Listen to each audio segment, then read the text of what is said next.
नमस्कार दोस्तों, जय हिंद। आप सभी लोगों का हमारे YouTube चैनल पर स्वागत है। अगर आप हमारे चैनल पर नए हैं तो प्लीज़ हमारे चैनल को सब्सक्राइब कर दीजिए और बेल आइकन बटन भी प्रेस कर दीजिए। आज के इस वीडियो में हम लोग कन्वेंशनल इलेक्ट्रिक लोको के जो गुड्स के लोको हैं, जैसे WAG5, WAG5H और WAG7, इन सबों का शेड्यूल कितने दिनों पर होता है और इनके शेड्यूल करने के लिए सेट को कितना टाइम मिलता है, उसके बारे में बात करेंगे। तो इसके लिए समय समय पर रेलवे बोर्ड कुछ संशोधन करता रहता है और उन संशोधन के लिए लेटर वो जारी करता रहते हैं। तो उन्हीं लेटरों के रेफरेंस के अनुसार जो इस समय का शेड्यूल चार्ट है गुड्स के कन्वेंशनल इलेक्ट्रिक लोको का, उसके बारे में हम लोग चलिए बात करते हैं। यहाँ पर देखिए फ्रेट लोकोमोटिव जो कन्वेंशनल के हैं, जैसे WAG5 जिसमें टाउची टाइप का ट्रैक्शन मोटर है, WAG5H, WAG7, WCAG1 और WCM6 लोगो। ये जो लोगो होते हैं, इन लोगों का जो शेड्यूल होता है वो कैसे होता है, कितने कितने दिनों के इंटरवल पे होगा, वो चार्ट यहाँ पर आपको दिखेगा। और ये जो चार्ट बना है उसके लिए रेलवे बोर्ड ने जो लेटर निकाला था, उस लेटर का भी यहाँ रेफरेंस दिया गया है। यहाँ पे देखिए सबसे ऊपर जो लेटर है वो 18 जनवरी 2001 का है, फिर 2011 का लेटर है, फिर अगस्त 2012 का है, दिसंबर 2012 का है, और उसके बाद 2015 का है, 2018 का, 2020 का, और लेटेस्ट जो रेलवे बोर्ड का लेटर है 7 दिसंबर 2022 का। तो इन लेटरों के रेफरेंस के अनुसार जो हमारे गुड्स के कन्वेंशनल इलेक्ट्रिक लोकोमोटिव हैं, उसमें शेड्यूल कितने कितने दिनों पर किया जाएगा और उन शेड्यूल को करने के लिए सेड को कितना टाइम दिया जाएगा, उसके बारे में ये टोटल बताया गया है, जो कि नीचे चार्ट से आप समझ सकते हैं। चलिए इस चार्ट को हम लोग देखते हैं। इस चार्ट में जो पहला कॉलम है वो है मेंटेनेंस शेड्यूल का, सेकंड है पीरियोडिकटी का, यानी कितने दिनों के गैप पे हम वो शेड्यूल करेंगे, और लास्ट कॉलम है ड्यूरेशन का, कि मतलब कि इस पर्टिकुलर शेड्यूल को कितने दिनों में हमारा सेट करेगा। तो यहाँ देखते हैं, सबसे पहला शेड्यूल है ट्रिप इंस्पेक्शन, जिसको कि TI कहते हैं। तो जो गुड्स का हमारा लोको है कन्वेंशनल, वो 20 डेज़ का उसका TI शेड्यूल होता है, और ये TI शेड्यूल करने के लिए सेड को 2 आवर्स का टाइम मिलता है। उसके बाद हमारे 3 और शेड्यूल होते हैं, जिसको कि IA, IB और IC कहा जाता है। ये जो शेड्यूल है ये 60 डे के मल्टीपल में इनका टाइमिंग होता है।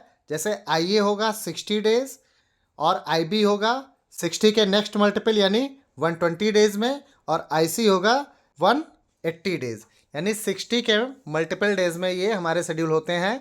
IA 60 डेज, IB 120 डेज और IC 180 डेज। अब ये कोई ज़रूरी नहीं है कि ये निश्चित शेड्यूल में सेड को ये लोको अवेलेबल हो ही जाए, इसलिए इसमें थोड़ा टॉलरेंस दिया गया है 3 दिन का, यानी +- 3 डे हो सकता है शेड्यूल में, यानी 3 दिन पहले भी कर सकते हैं और 3 दिन बाद भी कर सकते हैं। और IA शेड्यूल के लिए सेड को 4 आवर मिलता है, IB शेड्यूल के लिए सेड को 6 आवर मिलता है, और IC शेड्यूल के लिए सेड को 8 आवर्स मिलता है। अब ये जो IC शेड्यूल है, इसमें WAG7 के लिए 240 +- 3 डेज रखा गया है। बाकी जो भी लोको हैं, यानी WAG5 हो या WAG5H हो या WCAG1 हो या WCM6 हो, उन सब के लिए तो 180 +- 3 डेज होगा, लेकिन WAG7 के लिए पर्टिकुलर IC होता है 240 डेज +- 3 डेज। उसके बाद कुछ हमारे मेजर शेड्यूल हैं, जैसे TOH, IOH और POH।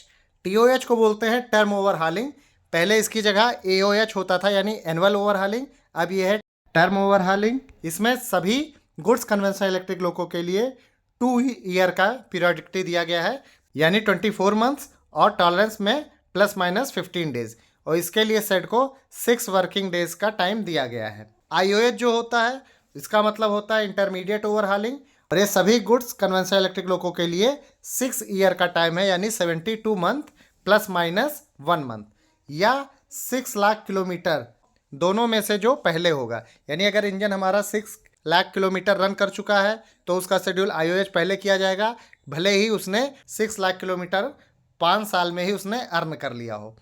और इस IOH को करने के लिए 9 वर्किंग डेज टाइम दिया जाता है सेड को। फिर जो आता है हमारा POH, इसको बोलते हैं पीरियोडिकल ओवरहालिंग।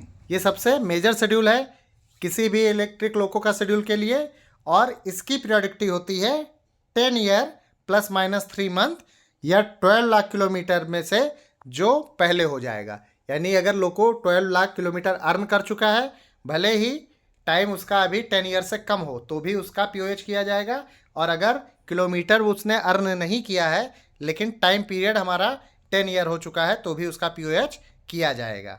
ये WAG5 और WAG7 के लिए सेम है। जो हमारा WCAG1 लोको होता है उसके लिए ये टाइम पीरियड बढ़ा दिया गया है।